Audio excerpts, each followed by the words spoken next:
Sabi nga nila kahit wala kang magandang bahay o magarang sasakyan basta may responsable kang asawa, swerte ka. Yung ituturing kang reyna gaya ng pangako niya, yung hindi ka lang minamahal kundi nire-respeto pa. Yung tutulungan ka sa mga gawaing bahay, yung nagkukusa kahit di mo utusan. Yung asawang iniintindi ka kapag masama ang iyong pakiramdam.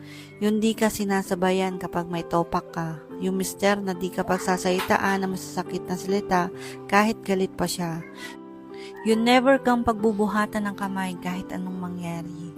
Yung lalaking ibibigay ang mga cravings mo. Lalaking inuuna ang pangailangan ng pamilya kaysa sa mga luho niya. Lalaking wala ng time sa barkada kasi laging nasa pamilya. Yung asawang kasama mong mangarap para sa pagunlad ng pamilya. Hindi sila under, kundi responsableng mister. Ang gaan ng buhay kapag ganito